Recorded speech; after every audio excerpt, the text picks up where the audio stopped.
When the conversation of best filmmaker arrives, people are quick to dismiss one of the most important genre, and that genre being erotica, which has kind of became my mission statement on this channel. Break the stereotype that these movies are nothing but trash, and I've covered a lot of great movies in that genre. However, whenever we talk about erotic cinema, a name should always come up, that being Hisayasu Sato.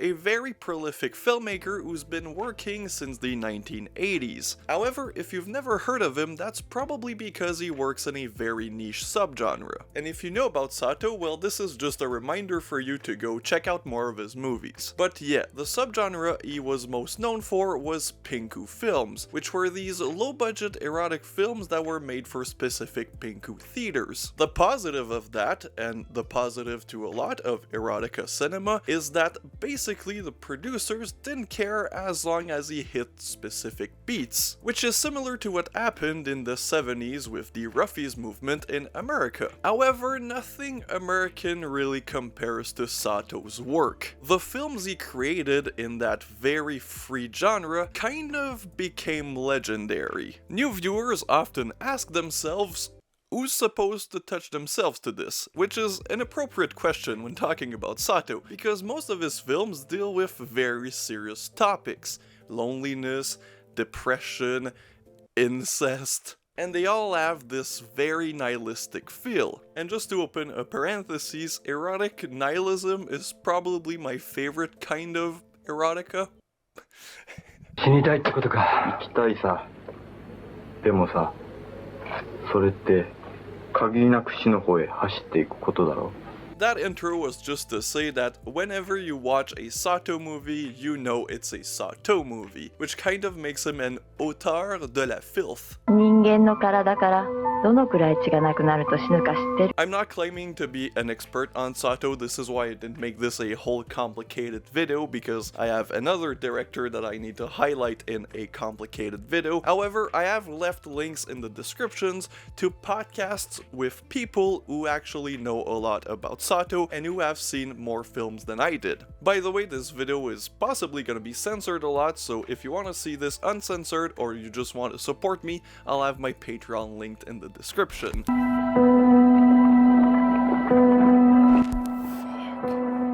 So I've just got done watching Love Minus Zero Equals Infinity from Hisayasu Sato. Of course, I'm kind of doing a video about him, and on one hand, I kind of feel bad for just quickly going over this film. I feel like it deserves a lot more attention than I'll give it today. However, I can see myself returning to this film, A, because I absolutely would love to rewatch this, and secondly, if I rewatch it, I might be able to understand it a tad more. Now, I'm not knocking it, it's just a very complex film, especially for a first-time watch. It is only 62 minutes long, but oh boy does it pack a lot in that 60 minutes. And I'll do a quick synopsis, but I feel like this film is much more about the experience than its story. 街で見つけた人間を追いかけてみることにした。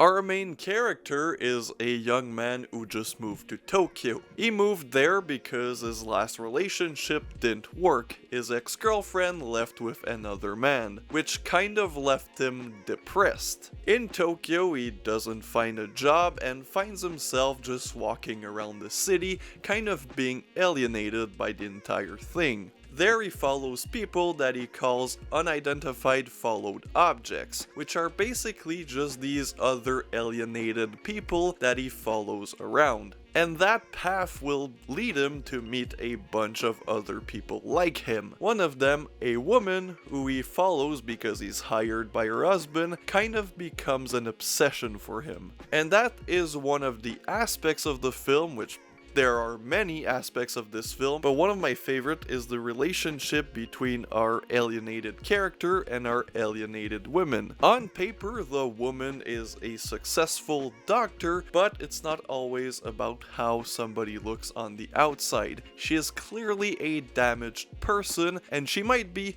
a vampire. Which is another aspect of the film I adore, because you guys know me, I do love my vampire films, and this is sort of a take on a modern vampire story, which basically the woman has AIDS, and she gives AIDS to our main character. Hey, I got AIDS. And she has a very distinct look. She has to wear these really black, dark sunglasses because she's been experimented on, which leads her to be kind of allergic to sunlight, which is another thing that tells us that she might actually be a vampire. And these scenes with her demonstrate Sato's talent behind the camera, and it also shows us another aspect of Sato's films that I adore, the fact that he plays a lot with what is real and what isn't real. 死ぬぞ。いいよ。スピード。それが全てさ。スピードが落ちたら死んだっていいんだ。 The film also feel like it doesn't fit in a specific subgenre. Yes, it's pinku, and there are sex scenes that are kind of there to be titillating, even though, as I mentioned in my intro, I don't know jerks to this, and I don't want to meet them, but they are brief and they help to serve the story. Also, they do not feel erotic. In fact, nothing about this film really feels erotic. You are looking at alienated, broken people trying to live their life in a city surrounded by strangers. でも、住んでみれば全部黒だ。 And some of that might be Sato criticizing Japanese society. I don't know, I'm no expert in that field, but what I can tell you is that some of the dialogue is incredibly poetic, and just the feel of this film is incredibly poetic. It is a sad story about sad people.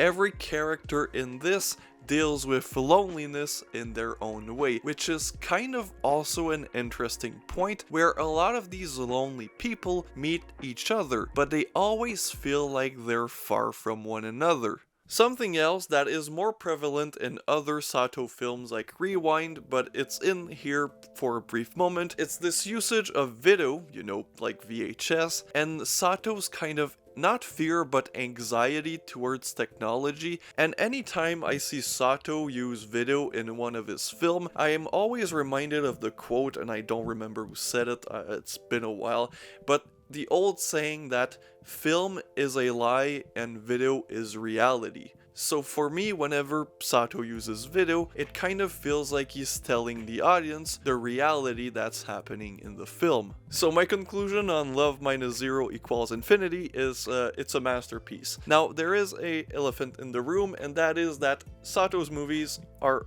hard to find, which is probably why he's underrated, but trust me people, if you want to, there's always a way to find a movie you want to watch, and I would highly recommend you doing so. The only sad thing is that most of the time, the quality isn't great and you're missing a lot of detail because Sato is a very visual filmmaker. I love the lighting in this. He shoots on 16mm, so it's kind of a gritty look, but yeah, sadly you do miss some very fine details whenever you're watching his stuff online on lesser quality rips.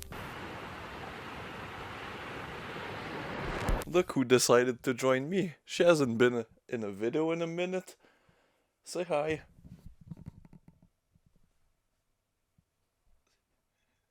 So the final film of the evening is Sato's Rafu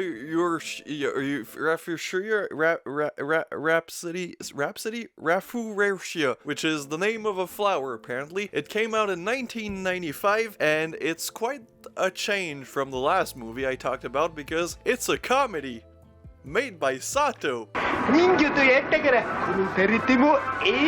So it still has that feeling of dread, but instead of haunting imagery, you have a girl with a chainsaw scaring a politician dressed as an adult baby. And then a couple minutes after, you have a beautiful love story between two alienated, lonely women. Which, by the way, it's an aspect that is quite often in Sato's film, because he did work in queer cinema. He directed a few gay pinku films, and honestly, whenever there are interactions between women in his film, it doesn't feel exploitive like you expect from a genre like pinku. You could see that Sato really had an understanding for outsiders, which at that time, queer people, especially in Japan, were definitely considered outsiders.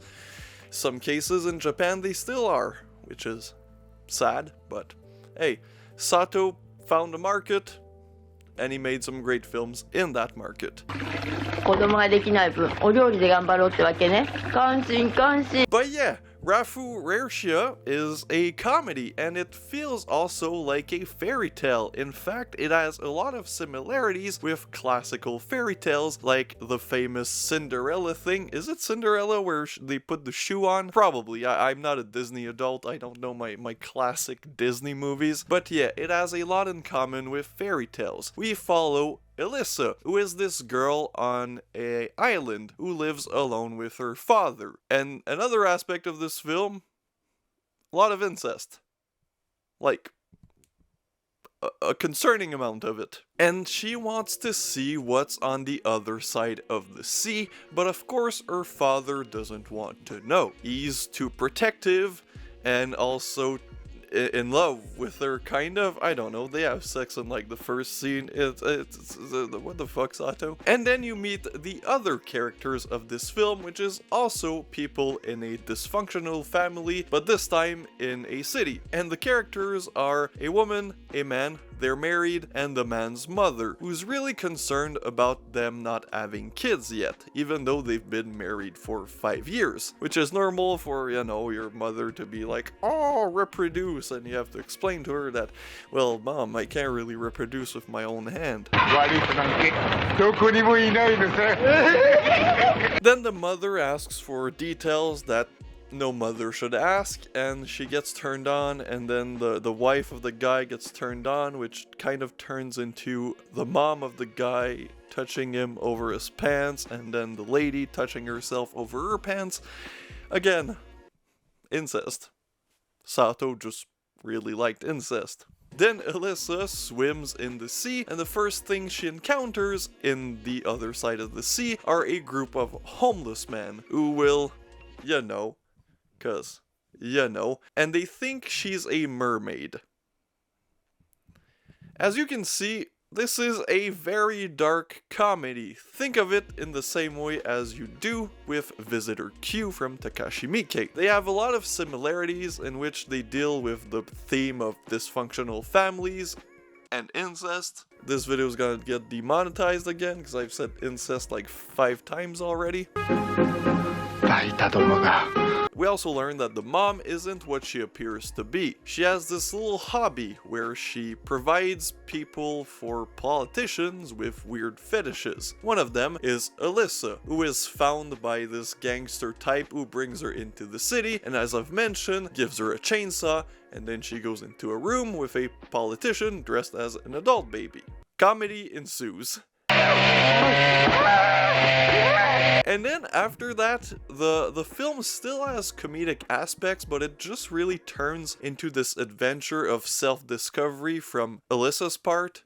Which again, I thought this was going to be a comedy, but with Sato's nihilism, which is really a weird kind of mix of different tones. But as you could have guessed, I also really love this one. Of course, it's not as good as Love Minus Zero Infinity, and that's kind of my fault. I knew I would love Love Zero Infinity, but I didn't expect to love it that much, so going to another Sato film that's still great, but just not as good, was just a bit of a shock. But overall, I'd recommend this one too, especially if you want a lighter Sato film, which it's still a nihilistic fever dream mixed with a fairy tale, with beautiful cinematography, amazing handheld shots, great lighting, intriguing characters, fascinating characters, and just a great love story of 2 loner weirdos that are kind of meant to be together. As I've said on my review on Letterboxd, Sato will make you laugh, he'll make you cry, but most importantly, he'll make you come. Alright, well this was my video covering 2 Sato films that I had recently watched. As I'm recording right now, I don't know if I like them, I haven't watched them yet, but I would just like to remind you that I covered Sato 3 or 4 times on my channel before, covering some of his most known films with Splatter Kill and Rewind, which is personally my favorite. This might have changed, again, I'm recording this before watching the movies. But yeah, Rewind I've covered, it's amazing. Splatter Naked Blood I've covered, it's a good one, just not the Sato you expect whenever you really go deeper in his filmography. And finally, I've covered Pleasure Kill, which is the original Splatter Naked Blood, because that was a remake of an earlier film that he made. Anyways, hope you enjoyed the video, and again, I have links in the description below for people who know a lot more about Sato's life and work than myself. Thank you guys, see you guys next time.